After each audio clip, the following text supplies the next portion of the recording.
আসসালামু আলাইকুম, সাদিকাজ কিচেনে সবাইকে স্বাগতম। আজকে আমি তৈরি করে দেখাবো কিভাবে কম খরচে ঘরে থাকা উপকরণ দিয়ে পাউন্ড কেক তৈরি করে নিতে পারেন। কেকটি খেতে মাশাআল্লাহ অনেক মজা হয়েছিল। কেক তৈরি করার জন্য এখানে প্রথমেই আমি নিয়ে নিয়েছি 2টা ডিম। আমি কেকটা একদম সহজ রেসিপিতে শেয়ার করব যাতে আপনাদের কোনো প্রকার সমস্যা না হয়। নিয়ে নিচ্ছি হাফ কাপ পরিমাণ চিনি, আর এখানে দিয়ে দিচ্ছি 1/3 কাপ পরিমাণ রান্নার রেগুলার তেল। চাইলে এর পরিবর্তে এখানে বাটারও ব্যবহার করতে পারেন। বাটার ব্যবহার করলে কেকটার টেস্ট আরও বেশি হবে। আমি আজকে কেকটা তৈরি করব কোনো প্রকার ভ্যানিলা এসেন্স ছাড়া। আমি যেভাবে কেকটি তৈরি করব এভাবে যদি ভ্যানিলা এসেন্স ছাড়াও তৈরি করেন তাহলে কেকে কোনো প্রকার ডিমের গন্ধ থাকবে না। এখন এই সব কিছুকে আমি একটু সময় নিয়ে বিট করে নেব।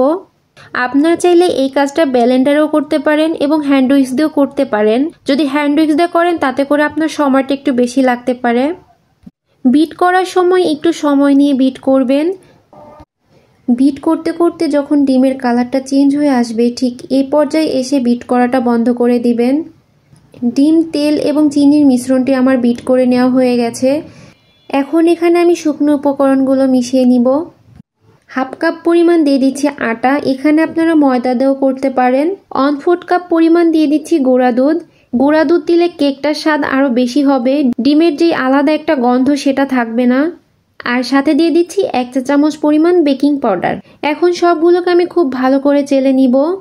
আপনি চাইলে এটাকে আলাদা একটা বাটিতেও চেলে নিতে পারেন, আবার চাইলে সরাসরি এভাবেও চেলে দিতে পারেন। শুকনো উপকরণটা চেলে নেওয়া হয়ে গেলে এরকম যে দানা দানাগুলো থাকবে এগুলোকে আমি ফেলে দিব। পরিমাণ মতো লবণ দিয়ে দিব। এখন আমি সব কিছুকে একসাথে খুব ভালো করে মিশিয়ে নিব।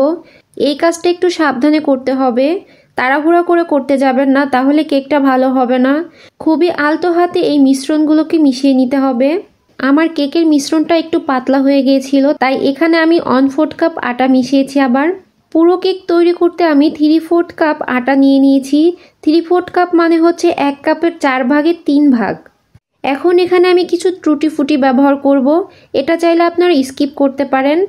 আর টুটি ফুটি রেসিপিগুলোও আমার চ্যানেলে আছে। এখন সবগুলোকে আমি একটু আলতো হাতে মিশিয়ে নিব। এখানে আমি মোল্ডে কিছুটা তেল ব্রাশ করে নিচ্ছি। তেল ব্রাশ করে নিলে কেকটা লেগে যাওয়ার ভয় থাকবে না, এতে করে কেকটা মোল্ড থেকে খুব সহজেই বের হয়ে আসবে। এখন সম্পূর্ণ বেটারগুলো আমি কেক মোল্ডে ঢেলে নিব। এখন একটা টুথপিক দিয়ে আমি একটু নেড়ে চেড়ে দিব, ভিতরের যে বাবলগুলো থাকবে সেগুলো বের হয়ে যাবে। আমি এখন উপরে গার্নিশ করার জন্য কিছু ড্রাই ফ্রুট দিয়ে দিচ্ছি, কিছু কাঠবাদাম এবং কিশমিশ দিয়ে দিচ্ছি, আর দিয়ে দিচ্ছি কিছু টুটি ফুটি। আপনারা চাইলে এটা স্কিপ করতে পারেন, আবার চাইলে ব্যবহারও করতে পারেন। ড্রাই ফ্রুট ব্যবহার করলে যেমন দেখতে সুন্দর হয়, খেতেও মাশাআল্লাহ মজা হয়। কেক বেক করার জন্য আমি এখানে একটি হাঁড়ি বসিয়ে রেখেছিলাম আগে থেকে। 10 মিনিট একটু হাই হিটে আমি হিট দিয়ে নিয়েছি। এখন এই হাঁড়ির মধ্যে আমি দিয়ে দিচ্ছি কিছুটা নর্মাল পেপার। তারপর একটা স্ট্যান্ড দিয়ে আমি কেকের মোলটা দিয়ে দিব, আর ঢাকনা দিয়ে অপেক্ষা করব 25 থেকে 30 মিনিট। এর মধ্যে কোনো প্রকার ঢাকনা খুলতে যাবেন না।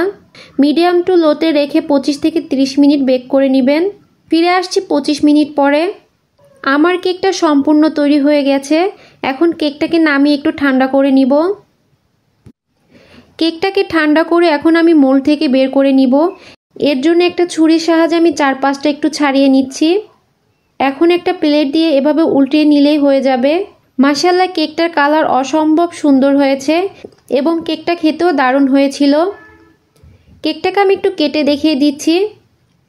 একদম দোকানের মতো হয়েছে। আশা করছি আপনারাও বাসায় এটা ট্রাই করবেন।